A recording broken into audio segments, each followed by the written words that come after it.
Krishnamurti, in dialogue with Dr. Alan.W.Anderson. J. Krishnamurti was born in South India and educated in England. For the past 40 years, he has been speaking in the United States, Europe, India, Australia, and other parts of the world. From the outset of his life's work, he repudiated all connections with organized religions and ideologies and said that his only concern was to set men absolutely, unconditionally free. He is the author of many books, among them The Awakening of Intelligence, The Urgency of Change, Freedom from the Known, and The Flight of the Eagle. This is one of a series of dialogues between Krishnamurti and Dr. Alan.W.Anderson, who is professor of religious studies at San Diego State University, where he teaches Indian and Chinese scriptures and the oracular tradition.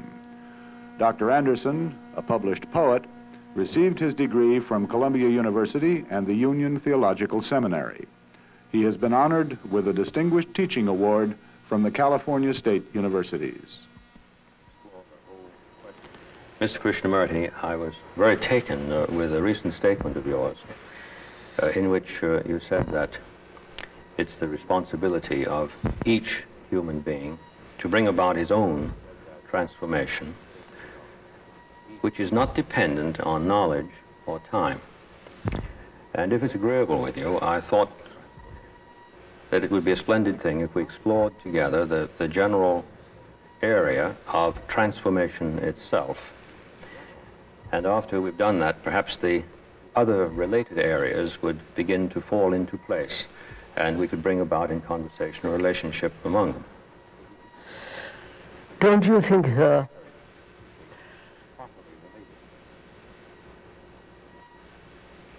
considering what's happening in the world, in India, in Europe, and in America, the general degeneration in literature, in art, and especially in the deep cultural sense, in the sense religion. Yes. There is a traditional approach, a mere acceptance of authority, belief, which is not really the religious spirit. Seeing all this, the confusion, the great misery, the sense of infinite sorrow, any observant and most serious people would say that the society cannot possibly be changed except only when the individual, the human being, really transforms himself radically, that is, regenerates himself fundamentally. And the responsibility of that depends on the human being, not on the mass or on the priest or on a church or a temple or mosque or whatever, but on a human being who is aware of this enormous confusion, politically, religiously, economically, in every direction. There is such misery, such unhappiness. And when you see that, it is a very serious thing to ask oneself whether a human being like oneself or another, whether he can really deeply undergo a radical transformation. And when that question is put to him, and when he sees his responsibility in relation to the whole, then perhaps we can discuss what relationship has knowledge and time in the transformation of man. I quite follow.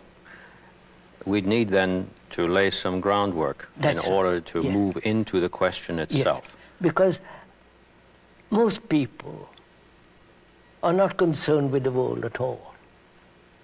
Most people are not concerned seriously with the events, with the chaos, with the mess in the world at present.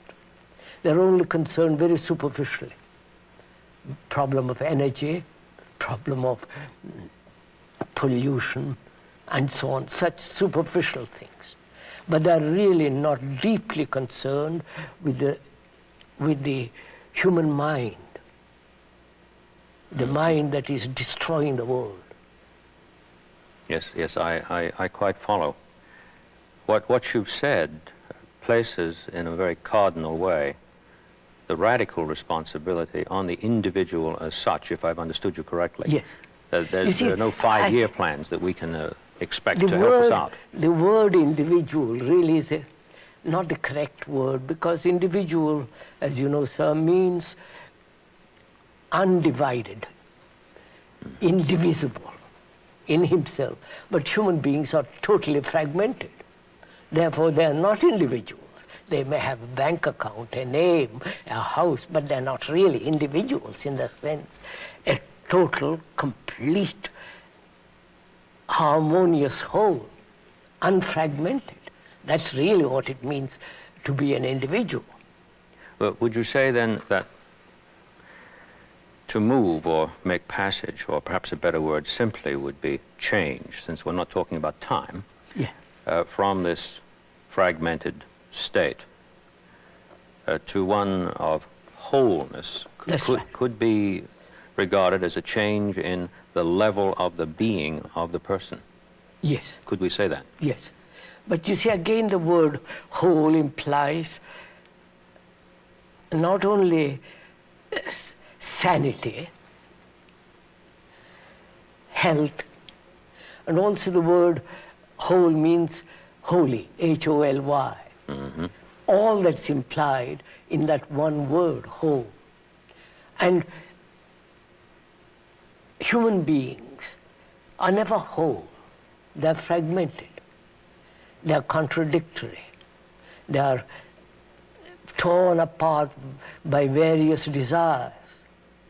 So when we talk of an individual, the individual is really a human being who is totally, completely whole, sane, healthy, and therefore holy. Mm-hmm. And to bring about such a human being is our responsibility in education, politically, religiously, in every way. Mm-hmm. And therefore it's the responsibility of the educator, of everybody, not just myself, my responsibility. It's your responsibility as well as mine, as well as his. It's everyone's responsibility. Absolutely, because we have created this awful mess in the world. Mm-hmm. But the individual is the one who must make the start. A human being. Right. Each human being, it doesn't matter whether he's a politician or a businessman or just an ordinary person like me in the street, it's our business as a human being to realize the enormous suffering, misery, confusion there is in the world. And it's our responsibility to change all that. Not the politicians, not the businessmen, not the scientists. It's our responsibility. When we say our responsibility, and we have two uses of the word individual now. There's the general use of it, meaning a quantitative measure. Yes, yes. And then this qualitative reference that we've simply needed, it seems to me, to discern as a possibility. I'm reminded again of the statement that you made that I quoted earlier, that it's the responsibility of each human person. Human being, yes. Right. whether he's in India or in England or in America or wherever he is. So we can't slip out of this by saying, we have created this, therefore we must change it. No. We get back to, well, if the change is going to start at all, it's going to be with each. Yes, sir. With each. With each human being. Therefore, the question arises from that, does a human being realize with all seriousness his responsibility not only to himself but to the whole of mankind? It wouldn't appear so from the way things go on. Obviously not. No. Each one is concerned with his own little petty little selfish desires. Mm-hmm. So responsibility implies tremendous attention, care, diligence, not negligence as now it is going on. Mm-hmm. Yes, I do follow that. The word we that we used in relation to each brings about the suggestion of a relationship which perhaps we could pursue here a moment. There seems to be something indivisible, apparently, between what we refer to by each, or the individual person as the usage is usually construed. Seems to be an indivisible relation between that and what we call the whole, which the individual doesn't sense. So, as you know, I have been all over the world, except behind the Iron Curtain and Bamboo Curtain. I've been all over. And I've seen dozens and thousands of people. I've been doing this for 50 years and more. Human beings, wherever they live, are more or less the same. They have their problems of sorrow, problems of fear, problems of livelihood, problems of personal relationship, problems of survival, overpopulation, and whether this enormous problem of death, it's a common problem to all of us. There is no Eastern problem and Western problem. The West has its particular civilization, and the East has its own. And human beings are caught in this trap. Mm-hmm. Yes, I follow that. And they don't seem to be able to get out of it. They're going on and on and on for millennia. Therefore, the question is, how does he bring this about? As an each, as a one. The word individual, as you've just described it, seems to me to have a relationship to the word transform in itself. And I'd like to ask you whether you would agree in this.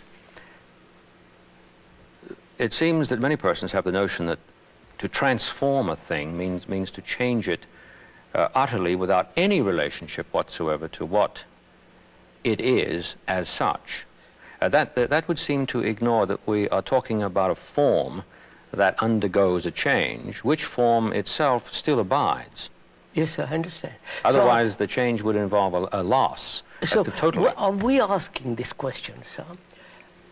What place has knowledge in the regeneration of man, in the transformation of man, in the fundamental, radical movement in man? What place has knowledge, and therefore time? Fine. Is that what you're asking? Yes, yes, I am. Because either we accept that a change that is a genuine change means the annihilation of what preceded, or we're talking about a total transformation of something that abides. Yes. So let us look at that word for a minute. Good. A revolution in the ordinary sense of that word, means, doesn't it, not an evolution, a gradual evolution. It's a revolution. No, it doesn't mean that. Right, I agree. A revolution is generally meant, if you talk to a communist, he wants to overthrow the government. If you talk to a bourgeois, he's frightened. Mm-hmm. If you talk to an intellectual, he has various criticisms about revolution. Now, revolution is either bloody, Yes. or revolution in the psyche, Yes.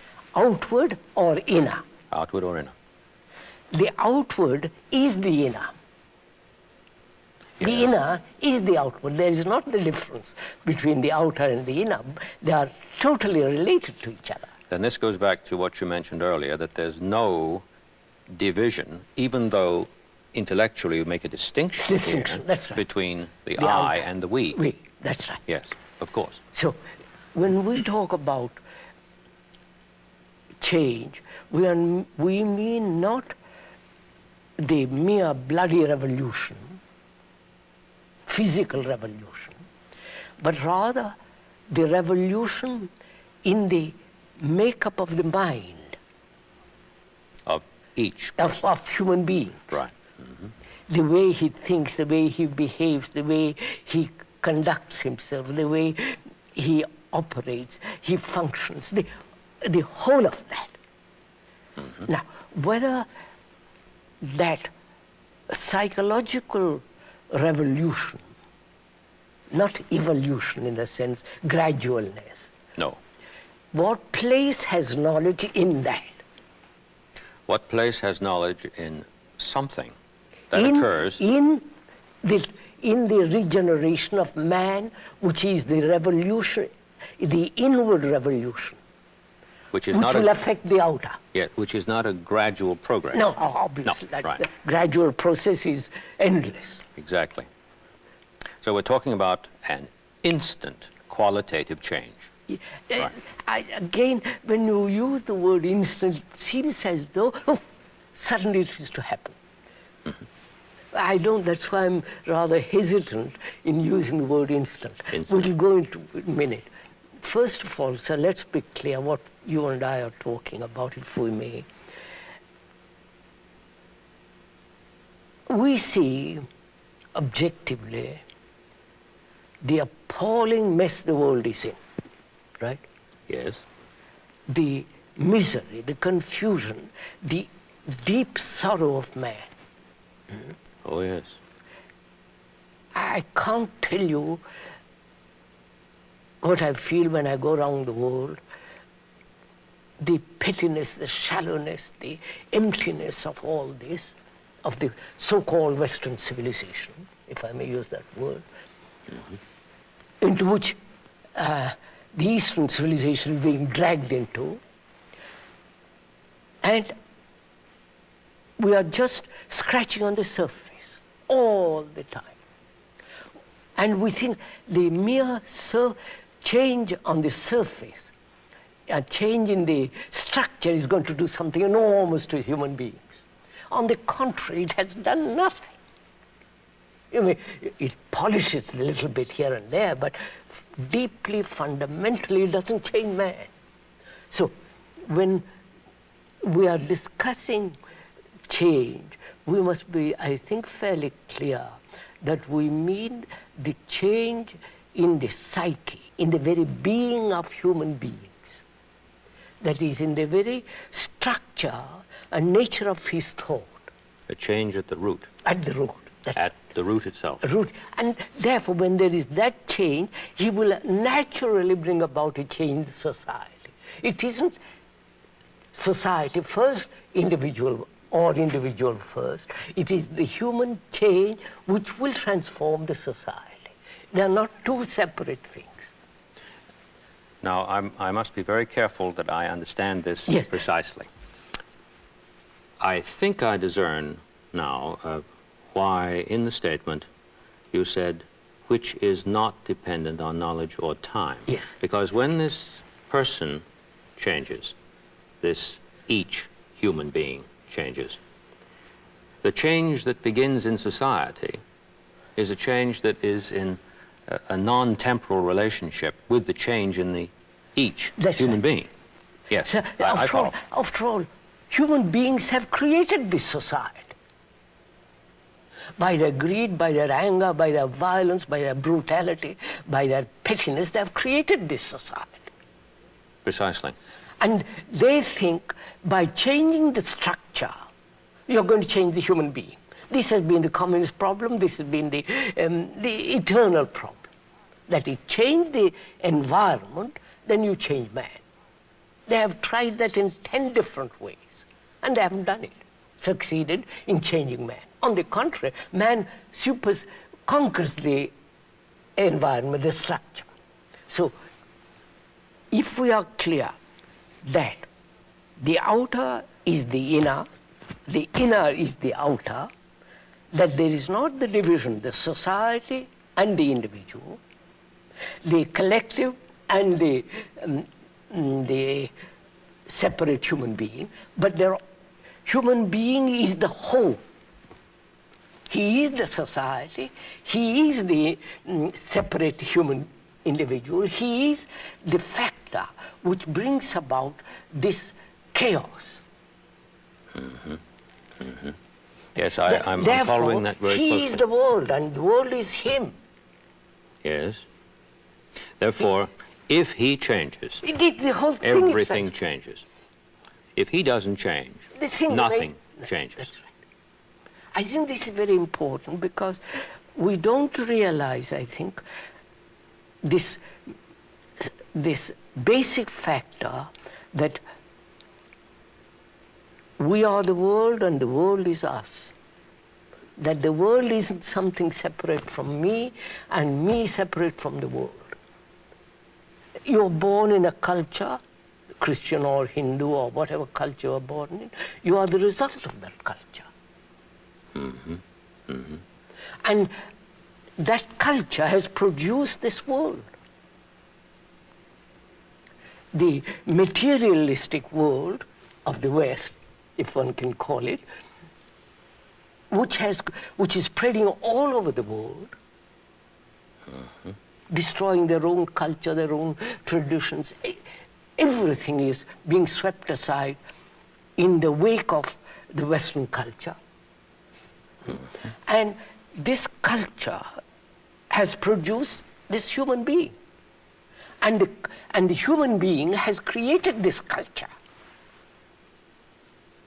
Exactly. I mean, he has created the painting, the marvelous cathedrals, the marvelous technological things going to the moon and so on, so on. So human beings have produced it. It's the human beings that have created the rotten society in which we live.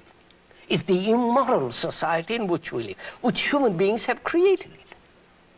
Oh yes, there's no way to deny that. And therefore, the world is you, you are the world. There is no other thing. If we accept that, if we see that, not intellectually, but feel it in your heart, in your mind, in your blood that you are that, then the question, is it possible for a human being to transform himself inwardly and therefore outwardly? I'm very concerned to see this as clearly as I can in terms of two texts that come to my mind, which we could say possess an inner meaning.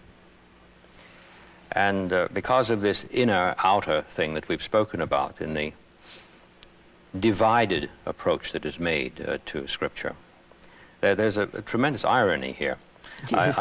I'm thinking of that, to me, wonderful text in St. John's Gospel, in 3rd chapter, which says, and I'll try to translate this as the Greek has it, the one who is doing the truth is coming to the light. It isn't that he does the truth And then later he comes to Quite the right. light. And it isn't that we could say from the pulpit, I will tell you what the truth is. If you do it, then you'll see the light. Because we're back again to what you mentioned earlier, the non-temporal relationship between the action, which itself is the transformation, Yes, correct. and the marvelous vista of understanding, which is not an if-then thing, but is truly concurrent. And the other one that I thought of that I was hoping you might agree in is saying the same thing, so that I understand it well in terms of what you've said, is, and again I'll try to translate it as literally as I can. God is love, and the one abiding in love is abiding in God, and God is abiding in him. Correct, correct. I put the ing on all those words because of the character of the language itself. It doesn't read too, one wouldn't want to translate that for pulpit reading, perhaps, but that's the real sense of it. And this inging along gives the feeling that there's an activity here. Oh, that is not of course, bound isn't by it temporal isn't a relations. static state. It isn't something you intellectually accept it and leave it like that. Then it's death. There is nothing in it. Yes. That's why, you see, sir, we have divided the physical world as the East and the West. We have divided religions, Christian religion and Hindu, Muslim, Buddhist. And we have divided the world into nationalities. The capitalists, the socialists, the communists, and the other people. So we have divided the world, and we have divided ourselves as Christians, non-Christians. Yes. We have divided ourselves into fragments opposing each other. So where there is a division, there is conflict. Precisely.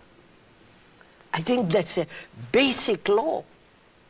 Where there's a division, there's conflict, but in terms of that word knowledge, it appears that people believe to start with that division is there. Yeah, and they operate on that radical belief, isn't that's that right? why I'm saying it's so important to understand from the beginning in our talk, in our dialogue, that the world is not different from me and I am the world. It may sound rather simple, very simplified, simplistic, but it has got very deep fundamental meaning if you realize what it means. Not intellectually, but inwardly, the understanding of it. Therefore, there is no division. Moment I say to myself, and I realize that I am the world, the world is me, I am not a Christian, nor a Hindu, nor a Buddhist, nothing. I am a human being. I was just thinking when you were saying that how certain kinds of philosophical analysis would approach that, and in terms of the spirit of what you've said, this really is almost a cosmic joke, because on the one hand, as you said, it might sound simplistic. Some would say it is. Therefore, we don't have to pay attention to it. Others would say, well, it's probably so much in want of clarity, even though it's profound, that it's some kind of mysticism out I here. know, and we're back and forth with the division again. As soon as that happens. That's right. I do follow you. So, if that is clear, that there is, that human mind has divided the world in order to find its own security, which brings about its own insecurity. When one is aware of that, then one must inwardly as well as outwardly deny this division. As we and they, I and you, the Indian and the European and the communist, you cut at the very root of this division. Therefore, from that arises the question, can the human mind, which has been so conditioned for millennia, can that human mind, which has acquired so much knowledge Yes. in so many directions, can that human mind change, bring about a regeneration in itself and be free to reincarnate now? Now. Now. Yes. That is the That's the question. question. Exactly. Reincarnate Now. now. It would appear from what you've said that one could say that the vast amount of represented knowledge, an accretion of centuries, is a discussion we've been having with ourselves, regardless of which culture we're speaking about, as a commentary on this division, Absolutely. without really grasping the division itself. Yeah. And of course, since the division is infinitely divisible, Of course. The moment you divide, go on division. exactly, then we can have tome after tome after tome, libraries after libraries, mausoleums of books without end, because we're continually dividing the division. That's right. Yes, yes, I follow you. And you see, that's why culture is different from civilization. Culture implies growth. Oh, yes. Oh, yes. Now, growth in the flowering of goodness. Lovely phrase. Lovely phrase. That is culture. The Real flowering of culture. goodness. The flowering in goodness. You understand, sir? Yes.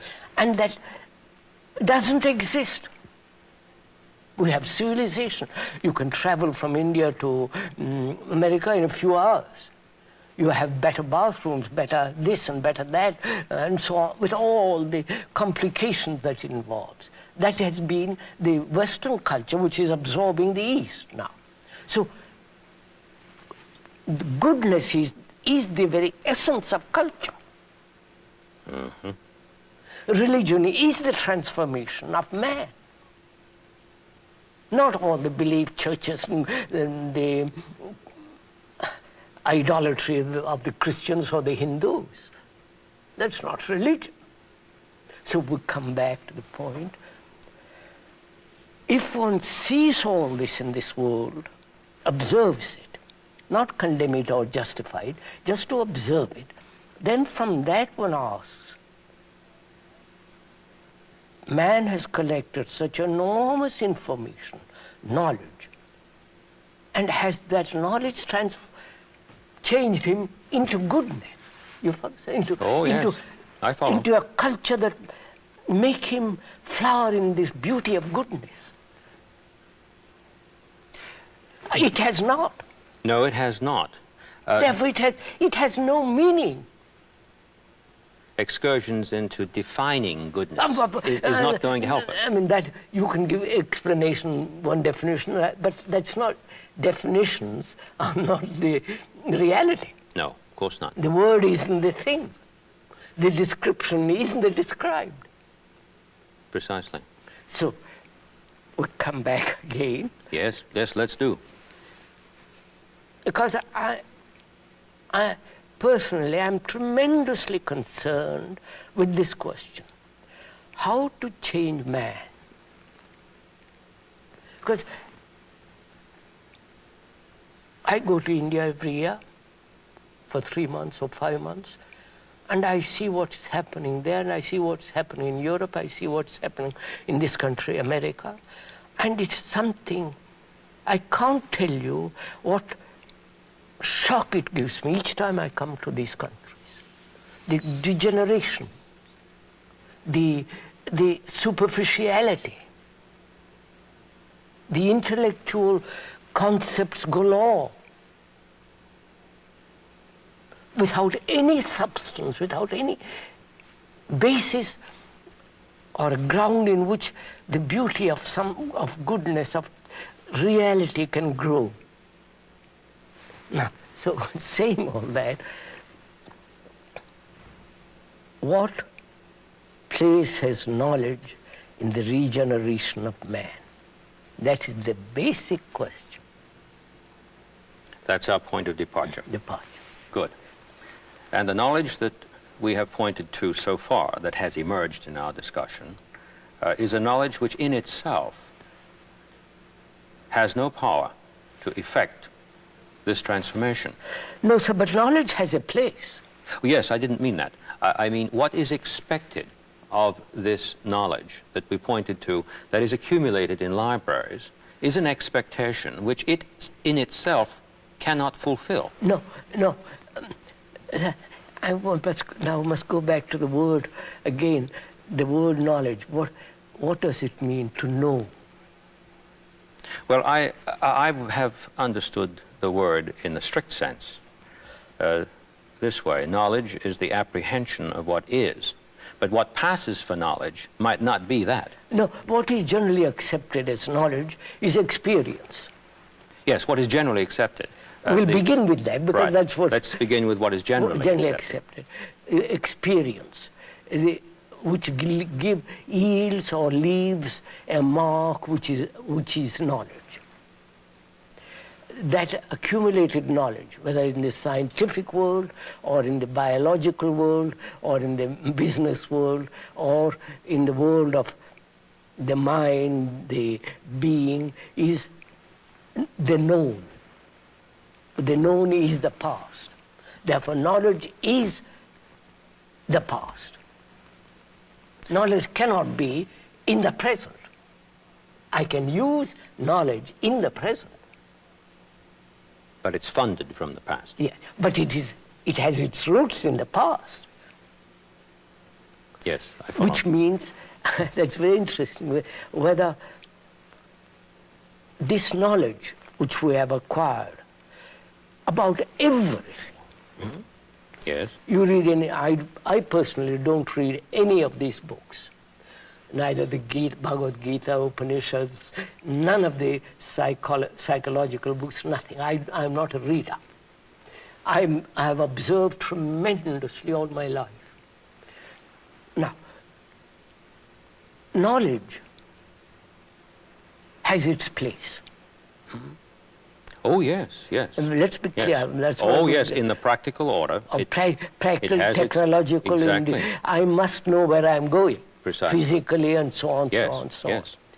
on. Now, what place has that, which is human experience as well as scientific knowledge, what place has that in changing the quality of a mind that has become brutal, violent, petty, selfish, greedy, ambitious, and all the rest of that?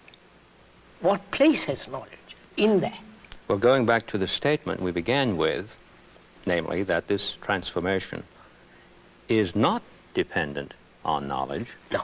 then the answer would have to be it doesn't have a place. Therefore, let's find out what are the limits of knowledge. Yes, yes, of course. Where is the demarcation? Freedom from the known. Yes. Where does that freedom begin? Good. You understand? Yes, now I know precisely the point at which we're going to move from. Yeah. Where does that freedom begin? Begin. Which is not dependent on this funded accretion from That's the past. right. So, human mind is constructed on knowledge. Yes. Has evolved through millennia on this accretion, on tradition, on knowledge. Yes. It is there. And all our actions are based on that knowledge. Which by definition must be repetitious. Obviously. Of course. And it is repetitious. So, what is the beginning of freedom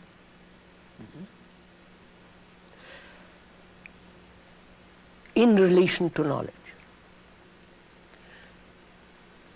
May I put it this way, make Yes. myself clear? Yes.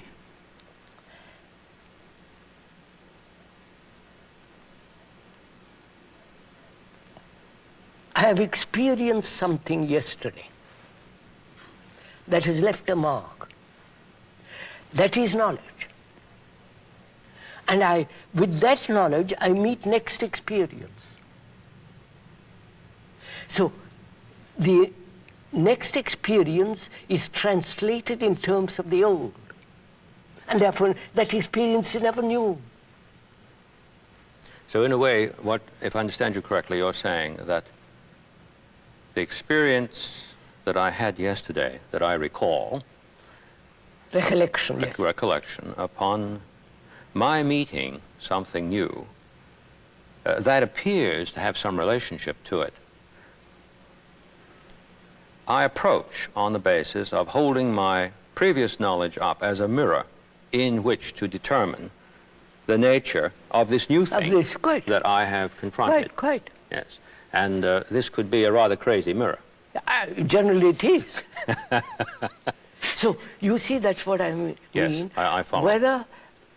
Where is the beginning, or where is freedom in relation to knowledge? Or is freedom something other than the continuity of knowledge? Must be something other. Which means, if one goes into it very, very deeply, it means the ending of knowledge. Yes. And what does that mean? What does it mean to end knowledge? Whereas I have lived entirely on knowledge.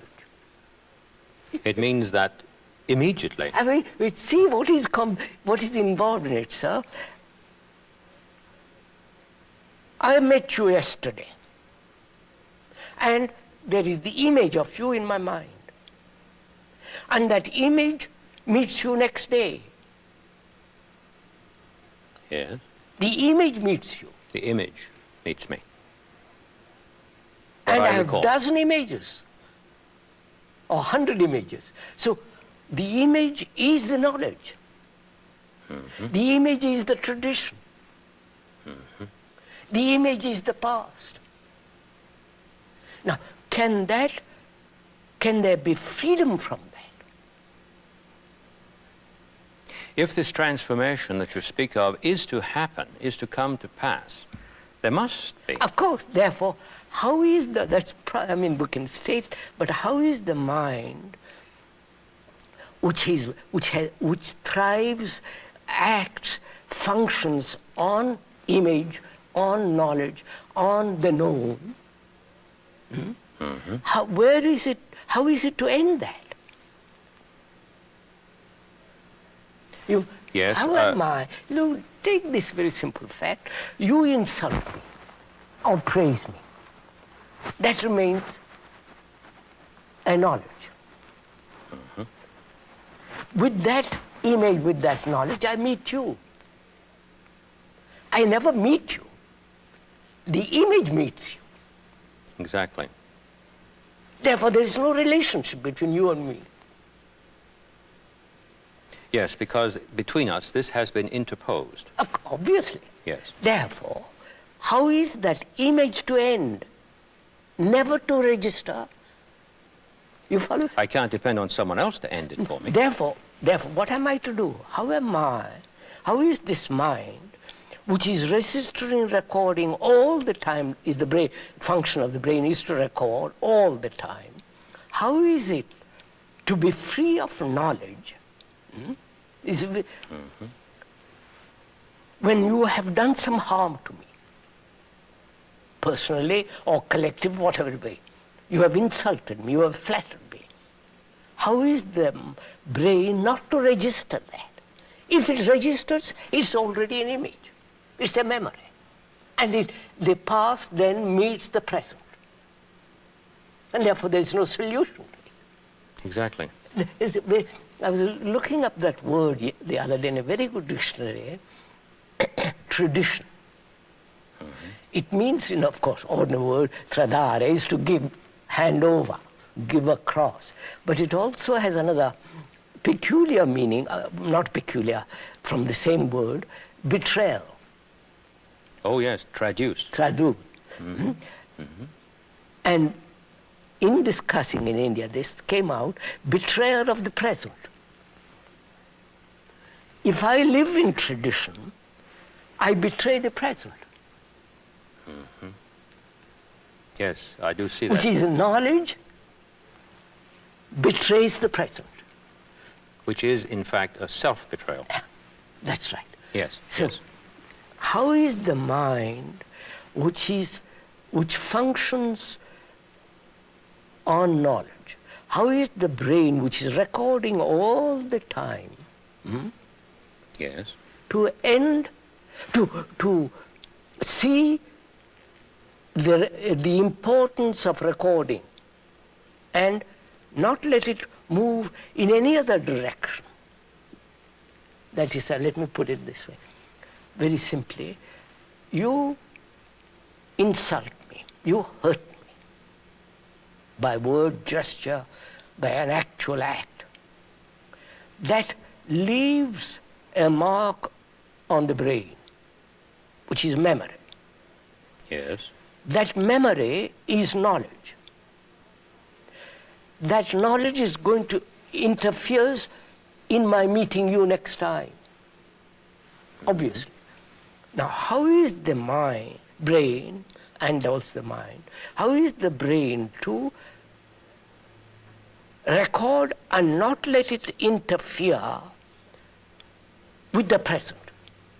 Well, the person must, it seems to me, take pains to negate. No, see what is implied, I know, but see, how am I to negate it? How is the brain whose function is to record, like a computer, it's recording. Yes. I didn't mean to suggest that it negates the recording, but it's the association, the translation of the recording into an emotional complex. How is it, that's just the point, how is it to end this emotional response when I meet you next time you who have hurt me? That's the problem. That's the place from which we, in the practical order, in our relation to ourselves, must then begin. Yeah. Exactly. There is an aspect of this that interests me very much in terms of the relation between the theoretical and the practical. So to me, theory has no reality. Well, let me put it this way. Theories have no importance to a man who is actually living. May I say what I mean by theory? I don't think I mean what you think I mean by it. I mean theory in the sense of the Greek word theoria, spectacle. What is out there that I see. And the word is therefore very closely related to what you've been talking about in terms of knowledge. And yet it is the case that if we see something, that something is registered to us in the mind in terms of a likeness of it. Otherwise, we should have to become it in order to receive it, which in the material order would annihilate us. It seems to me, if I followed you correctly, that there's a profound confusion in one's relationship to that necessity for the finite being and what he makes of it. And insofar as he's making the wrong thing of it, he's in desperate trouble and can only go on repeating himself. And in such a repetition, increasing despair. Have I distinguished this correctly? You see,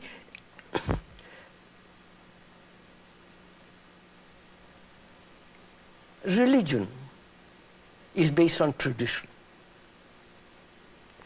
Religion is vast propaganda, as it is now. In India, here, anywhere else, propaganda of theories, of beliefs, of idolatry, worship. Essentially based on the acceptance of a theory. Yes. Yes. Essentially based on an idea. A statement, a postulate. I mean, they're Oftentimes. ideas Yes. put out by thought. Right. And obviously, that's not religion. And so, religion as it exists now is the very denial of truth. Yes, yes, I'm sure I understand you. And if a man like me or like wants to find out, discover what the truth is, he must deny the whole structure of religion as it is, which is idolatry, propaganda, fear, Yes. division, you're Christian, I mean, all that nonsense. And be a light to oneself.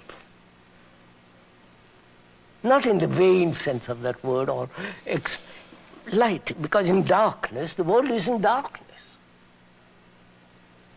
And a human being that has to transform himself has to be a light to himself. And light is not lit by somebody else. So there's a point at which he must stop repeating himself. Is that correct? Okay. In a sense, we could use the analogy perhaps from surgery. Something that has been continuous is now cut, Yes. and cut radically. Not just fooled around, So but really cut. we haven't time to fool around anymore. Exactly. The house is on fire. At least I feel this enormously, that things are coming to such a pass, we must do something, each human being. Not in terms of better houses, better security, more this and that, but basically to regenerate himself. But if the person believes that in cutting himself from this secretion, that he is How can you killing cut- himself, then he's going to resist that idea, isn't he? Of course, of course. Therefore, he has to understand what his mind has created. Therefore, he has to understand himself So he starts observing and himself, himself. which is the world. Yes. Not learning 5 languages to And be of able to God's sake, construe. that's all I know about. No. Yes, yes. Of going to schools where you learn sensitivity and all that rubbish. The point that you're making, it seems to me, is made also by the great Danish thinker Kierkegaard, who lived a very trying life in his own community, because he was asking them, it seems to me, to undertake what you're saying. He was saying, look, if I go to seminary and I try to understand what Christianity is by studying at my desk, then what I'm doing is appropriating something here. But then when do I know when I've appropriated it fully? I shall never know that point. Right. Therefore, I shall forever appropriate it and never do anything about it as such, as a subject.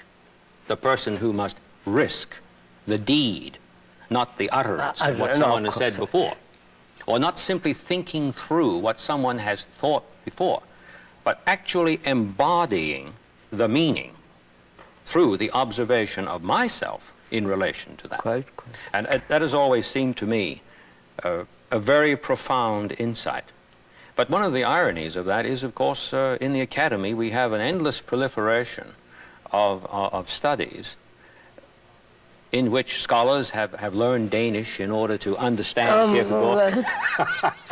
And what they're doing is, to a large extent, if I haven't misjudged the spirit of much that I've read, is simply perpetuate the very thing he said should be cut. I do have this very strong feeling that profound change would take place in the academy, of which you know I'm a member. Quite. If the teacher were not only to grasp this that you've said, but take the risk of acting on it, since if it isn't acted on, if I've understood you correctly, we're back again where we were. We have toyed with the idea of being valiant and courageous, but then we have to think about what's involved before we do, and then we don't do. Right, quite. We think and don't do. Therefore, sir, the word is not the thing. The description is not the described. And if you are not concerned with the description, but only the thing what is, then we have to do something. When you are confronted with what is, you act. But when you are concerned with theories and speculations and beliefs, you never act. So there isn't any hope for this transformation, if I've understood you correctly, if I should think to myself, that just sounds marvelous. I am the world, and the world is me, while I go on thinking that the description is the described. There is no hope. So we're speaking about a disease over here, and we're speaking about something that has been stated as the case.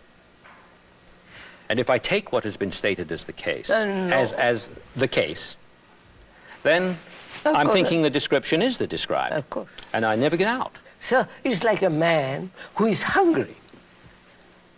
Any amount of description of the right kind of food and the beauty of the food, it will never satisfy him. He is hungry, he wants food. So, all this implies, doesn't it, sir? Several things. First, can there be freedom from knowledge? And knowledge has its place. Mm-hmm. Can there be freedom from the tradition as knowledge? From the tradition as knowledge, yes. Can there be freedom from this separative outlook? Me and you, we and they, Christians and all this divisive attitude or activity in life. Those are the problems we have to... That's what we must attend to as we move along, through yes. our dialogues. Yes. So first, can the mind be free from the known?